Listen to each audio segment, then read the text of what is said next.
অবশেষে ছাত্রদের বিক্ষোভের কাছে শাসকের পরাজয়। শেখ হাসিনার দেশত্যাগের পর গণভবন দখল করে নেয় ছাত্র জনতা। এরপর প্রধানমন্ত্রীর কার্যালয়ও দখল করে নেওয়া হয়, আর তারপরই স্লোগান উঠতে থাকে শেখ হাসিনার বিচার চাই। এবার বাংলাদেশের ভবিষ্যৎ কি? শেখ হাসিনার কি হবে? প্রশ্নগুলো উঠছে। স্বাভাবিকভাবেই এই সমস্ত প্রশ্নের উত্তর আমরা খুঁজে বেড়াচ্ছি। আজকের ভিডিওটি আমরা শেখ হাসিনা সরকারের পতন বা পদত্যাগ বা ইস্তফা যাই বলুন না কেন তা অবশ্যম্ভাবী ছিল কিনা সেটা নিয়েই আলোচনা করব। কণ্ঠরোধ করার চেষ্টা অনেক হয়েছে। বাংলাদেশের গণমাধ্যমগুলো এক দাবি করেছে, সাংবাদিকরা বলছিলেন সংবাদ মাধ্যমের কণ্ঠরোধ করার চেষ্টা করা হয়েছে। তবে আজ আর কোনো কণ্ঠরোধ নয়, আজ আর কোনো ভয় নয়। একেবারে সবার সামনেই স্পষ্ট করে কথাগুলো বলতে হতো। সম্পূর্ণ ভিডিওটি দেখার আমন্ত্রণ রইল। আর আমাদের ইনফো ইনসাইট চ্যানেলে নতুন হলে অবশ্যই সাবস্ক্রাইব করে দিয়েন নতুন ভিডিও সবার আগে পেতে। আমরা প্রথম থেকেই স্পষ্ট কথায় বলে এসেছি কিভাবে শেখ হাসিনা সরকারের ভুল পদক্ষেপগুলো নেওয়া হয়েছে এবং সেই কারণে হাসিনা সরকারের পতন বা ইস্তফা যাই বলুন না কেন তা অবশ্যম্ভাবী হয়ে পড়েছিল। আর আজ দেখুন বাংলাদেশের কি অবস্থা। বাংলাদেশের আকাশে বাতাসে উল্লাস একটাই কারণ শেখ হাসিনা পদত্যাগ করেছেন। শেখ হাসিনা আওয়ামী লীগ সভানেত্রী দীর্ঘ রাজনৈতিক জীবনে গ্রেফতার হয়ে জেলে গিয়েছিলেন একবারই, সেটা হলো 2007 সালে বাংলাদেশের সেনা সমর্থিত তত্ত্বাবধায়ক সরকারের আমলে। চাঁদাবাজির এক মামলায় ওই বছরের 16 জুলাই সোমবার বৈষম্য বিরোধী ছাত্র আন্দোলনের এক দফা দাবির মুখে পদত্যাগ করলেন, সেটাও সোমবার ভোরে। তাকে তার ধানমন্ডির বাসা থেকে গ্রেফতার করে সরাসরি আদালতে নিয়ে যায় আইনশৃঙ্খলা রক্ষাকারী বাহিনী। সেই বছরের ডিসেম্বরে জাতীয় সংসদ নির্বাচনে অংশ নিয়ে নিরঙ্কুশ সংখ্যাগরিষ্ঠতা পেয়ে 7 বছর পর আবার ক্ষমতায় ফিরে আওয়ামী লীগ। সেই আওয়ামী লীগ টানা ক্ষমতায় যে দলটা থেকেছে, নির্বাচনে ব্যাপক জয়লাভ করেছে। আজ সেই শেখ হাসিনা সরকারকে ইস্তফা দিতেই হলো। ছাত্রদের বিক্ষোভের কাছে শাসকের পরাজয় অবশ্যম্ভাবী ছিল, আর এখন দাবি উঠছে তার বিচারের। শেখ হাসিনার বিচার চাওয়া হচ্ছে। জনতার মন বুঝতে ব্যর্থ, জনতার রোষের কাছে গদির অহংকার ফিকে হয়ে গেল। দীর্ঘদিন বাংলাদেশে সুষ্ঠুভাবে নির্বাচন না হওয়ার যে অভিযোগ ছিল তা আসলে সত্যি ছিল, সেটা আজকে প্রধানমন্ত্রী শেখ হাসিনার বাধ্য হয়ে ইস্তফা দেওয়ার পর প্রমাণ হয়ে গেল। এই আন্দোলন আসলে মানুষের আন্দোলন ছিল। এত প্রাণহানি বাংলাদেশ কোনো গণ আন্দোলনে দেখেনি এর আগে।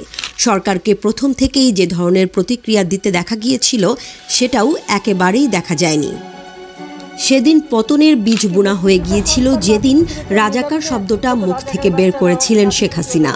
এই যে এত কাতারে কাতারে মানুষ, সাধারণ মানুষ পথে নেমে এসেছে, তার কারণ দীর্ঘদিন ধরে এই হাসিনা সরকারের বিরুদ্ধে পুষে রাখা ক্ষোভ। শেখ হাসিনার পদত্যাগের পর ঢাকার আকাশে বাতাসে উল্লাসের ছবি, বিজয়ের আনন্দ। যেন ক্ষোভে ফুঁসতে থাকা জনতার লক্ষ্য পূরণ হলো, ছাত্রদের লক্ষ্য পূরণ হলো। মানুষ বুঝে নিল তার সাংবিধানিক অধিকার, তার গণতান্ত্রিক অধিকার। বঙ্গবন্ধুর কন্যা হয়ে তিনি কি তরুণদের মন বুঝতে পারলেন না? 1952 ভাষা আন্দোলনের সময় থেকে বঙ্গবন্ধু শেখ মুজিবুর রহমান তরুণদের কাছে জনপ্রিয় ছিলেন। তারুণ্যের স্বপ্ন প্রত্যাশাকে নিজের ভেতর ধারণ করতেন। তারুণ্যের ক্ষোভ দ্রোহের সঙ্গে একটা তাৎক্ষণিক সংযোগ তিনি ঘটাতে পারতেন। 1958 সালে যখন পাকিস্তানের সামরিক শাসন জারি হয়, বাঙালিদের ওপর দমন পীড়ন শুরু হয়। এসবের বিরুদ্ধে প্রতিরোধ করার জন্য তরুণদের সংগঠিত করেছিলেন বঙ্গবন্ধু। 1966 সালে বঙ্গবন্ধু যখন 6 দফার ঘোষণা দেন, ভবিষ্যৎ নিয়ে তরুণদের মধ্যে এক প্রবল আকাঙ্ক্ষা তৈরি হয়। আর সেই বঙ্গবন্ধুর দেশে তরুণদের দাবি তার কন্যা শেখ হাসিনার পদত্যাগ। তরুণদের সঙ্গে এক অন্তরের সম্পর্ক ছিল বঙ্গবন্ধু শেখ মুজিবুর রহমানের। বঙ্গবন্ধুর বৈশিষ্ট্য ছিল চূড়ান্ত ত্যাগ, সততা, নিষ্ঠা আর সময়োচিত সঠিক সিদ্ধান্ত। আজ শেখ হাসিনা সরকারের বিরুদ্ধে বারবার অভিযোগ উঠছে সময়োচিত সিদ্ধান্ত না নেয়ার। বঙ্গবন্ধু বলতেন, আমি যে সোনার বাংলার স্বপ্ন দেখি, সেই স্বপ্নের সোনার বাংলা করতে পারে আমার নবীন প্রজন্ম। আজ সেই নবীন প্রজন্মই ধিকে ধিকে ক্ষোভের আগুনে জ্বলে উঠল। যে কোনো আন্দোলন খারাপ দিকে মোড় নিতে লাগে এক মুহূর্ত। আওয়ামী লীগ তার জন্মের পর থেকে আজ পর্যন্ত রাজপথে যত আন্দোলনের সফলতা অর্জন করেছে সবগুলোর অগ্রভাগেই ছিল শিক্ষার্থীরা। তবে কি অতি আত্মবিশ্বাস সবকিছুকে তুচ্ছ মনে করা ভুল হয়েছে? এটা বিশ্লেষকদেরও অভিমত। ক্ষমতায় অনন্তকাল কোনো দলই থাকতে পারেনি, এটা বোধহয় মাথায় রাখা উচিত। বাঙালির বিক্ষোভী মনোভাবের কারণ আছে। বাইরে থেকে যত নিরীহ আর শান্তই মনে হোক না কেন, বাঙালির ভেতরে রয়েছে জ্বলিত ইস্পাত। ইতিহাসের বাঁকে বাঁকে তার সাক্ষ্য রয়েছে। আন্দোলন আজ এসেছে সমাজ ও রাষ্ট্রের বৈষম্য ও মানবিক অসাম্যের বিরুদ্ধে। আগ্নেয়াস্ত্র হাতে প্রস্তুত ছিল সারি সারি পুলিশ, কিন্তু উন্মুক্ত জনতা কোনো কিছুকেই বাধ মানেনি। জনতা বুক চিতিয়ে বলেছে, এই বুকে গুলি করো, তবু শেখ হাসিনার পদত্যাগ চাই। মৃত্যুকে আমরা ভয় পাই না। তড়িঘড়ি করে দেশ ছাড়তে হলো শেখ হাসিনাকে। এক ভয়াবহ দুর্যোগের দ্বার প্রান্তে এসে দাঁড়িয়েছিল সোনার বাংলাদেশ। উন্মুক্ত জনতা মীমাংসা চেয়েছিল, আর তারপর বাংলাদেশ জ্বলে উঠেছিল। কোনো আলোচনা, কোনো রফা, কোনো আপোষ শেখ হাসিনা সরকারের কোনো কিছুই আজ শেষ পর্যন্ত কাজ করল না। ছাত্র আন্দোলন নয়, এটা একটা বড় চক্রান্ত। এই দাবি ফিকে হয়ে গেল শেখ হাসিনার এবং আওয়ামী লীগের। প্রমাণ হয়ে গেল এই দাবি আসলে জনতার ছিল। বারবার অভিযোগ করা হয়েছিল যে সরকার তাদের পাখির মতো গুলি করে মারে, সেই সরকারের সাথে কি আলাপ আলোচনায় বসা যায়? আর কোনো সময় পাওয়া গেল না। ইস্তফা দিতেই হলো শেখ হাসিনাকে। বাংলাদেশের তরুণ প্রজন্মের মনে বিশ্বাস ঢুকে গেছে। রাজনৈতিক দমনপীড়নের সংস্কৃতি সব পর্যায়ে ছড়িয়ে পড়েছে। বাংলাদেশে যে দল ক্ষমতায় থেকেছে সেই দলই দমনপীড়ন চালিয়েছে। আর সেই দমনপীড়ন যখন ছাত্রদের প্রতিবাদী শক্তিতে ঢুকে পড়েছে, তখন জ্বলে উঠল সোনার বাংলাদেশ।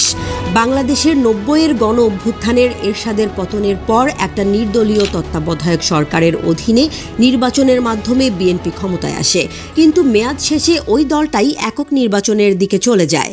1996 সালের 15 ফেব্রুয়ারি একতরফা নির্বাচন করতে গিয়ে বিরোধীদের দমনপীড়ন করে। আওয়ামী লীগ যখন তৃতীয় মেয়াদে ক্ষমতায় আসে, তখন বিএনপি আওয়ামী লীগের বিরুদ্ধে দমনপীড়নের অভিযোগ আনে। বাংলাদেশে দমনপীড়নের রাজনৈতিক রূপ প্রকাশ পায় রাজনৈতিক সহিংসতার মাধ্যমে। সব দল কৌশল ব্যবহার করে এসেছে। বোনকে নিয়ে ঢাকার বাসভবন তথা গণভবন ছেড়ে হেলিকপ্টারে করে নিরাপদ আশ্রয়ের উদ্দেশ্যে পাড়ি দিয়েছেন শেখ হাসিনা। বিভিন্ন মহল এবং জনতা প্রশ্ন তুলছে, এটা কি পালিয়ে যাওয়া? দেখুন মানুষের কত ক্ষমতা। 45 মিনিট সময় দেওয়া হয়েছিল নির্বাচনে ব্যাপক জয়লাভ করা নির্বাচিত সরকারকে। তারপরেই ইস্তফা দিয়েছেন শেখ হাসিনা। দেশ ছাড়ার আগে জাতির উদ্দেশ্যে বিদায়ী ভাষণ রেকর্ড করতে চেয়েছিলেন শেখ হাসিনা, কিন্তু সেই সুযোগও তিনি পাননি। সেনাবাহিনী সেই সুযোগ তাকে দেয়নি। নয়াদিল্লির সঙ্গে তড়িঘড়ি যোগাযোগ করতে চেয়েছিলেন শেখ হাসিনা, কিন্তু তাকে উদ্ধারের জন্য ভারত থেকে বাংলাদেশে বিমান পাঠানো হয়নি। নয়াদিল্লি স্টাফ জানিয়ে দেয় বিমান পাঠানো যাবে না, তাতে আইন লঙ্ঘিত হবে। অর্থাৎ এই যে হাসিনা সরকারের যে পরিণতি, পদত্যাগ বা ইস্তফা যাই বলুন না কেন, সেটা যে করতে হলো শেখ হাসিনাকে, সেটা বোধহয় দিল্লিও অনুমান করেছিল। রবিবার সন্ধ্যা থেকে বাংলাদেশে অশান্তি ঠেকাতে কারফিউ জারি করা হয়েছিল। সেই কারফিউকে উপেক্ষা করে সোমবার সকাল থেকে ঢাকার রাস্তায় লং মার্চে ক্রমশ ঢল নামতে থাকে মানুষের, এবং তাদের একটাই দাবি ছিল, শেখ হাসিনার পদত্যাগ চাই। একটাই রব ওঠে, ভুয়া সরকারের পদত্যাগ। লাখ লাখ মানুষ শেখ হাসিনার গণভবন, বাসভবনে ঢুকে পড়েন। এই জয়ই কি চেয়েছিল বাংলাদেশের মানুষ? দীর্ঘ 15 বছর ধরে এই জয় পাওয়ার জন্য ক্ষোভ পুষে রেখেছিল সাধারণ মানুষ, তরুণ সমাজ, ছাত্র সমাজ। সেগুলো সবই আজ প্রশ্নচিহ্ন। ছাত্রদের বিক্ষোভের কাছে হাসিনার পরাজয়, তা কিন্তু হলো। সেনাবাহিনীর প্রধান ওয়াকারুজ্জামান বলেছেন, শেখ হাসিনা পদত্যাগ করেছেন, এখন একটি অন্তর্বর্তীকালীন সরকার গঠন করা হবে। আমরা এখন রাষ্ট্রপতির কাছে যাব, সেখানে সরকার গঠনের বিষয়ে আলোচনা করা হবে। আমাদের ওপর আস্থা রাখুন। আস্থা জনগণ কার ওপর রাখবে সেটা জনগণই ঠিক করবে। আস্থা যে শেখ হাসিনা সরকারের ওপরও দিনে দিনে কমেছে, তা বোধ হয় আজকে শেখ হাসিনার ইস্তফা প্রমাণ করে দিল। বুদ্ধিজীবী মহল তেমনটাই বলছে। আজকের ভিডিওটি এ পর্যন্তই। আশা করি ভিডিওটি আপনাদের ভালো লেগেছে। ভিডিওটি ভালো লাগলে প্লিজ লাইক, কমেন্ট এবং শেয়ার করবেন। পরবর্তী ভিডিও দেখার আমন্ত্রণ রইল।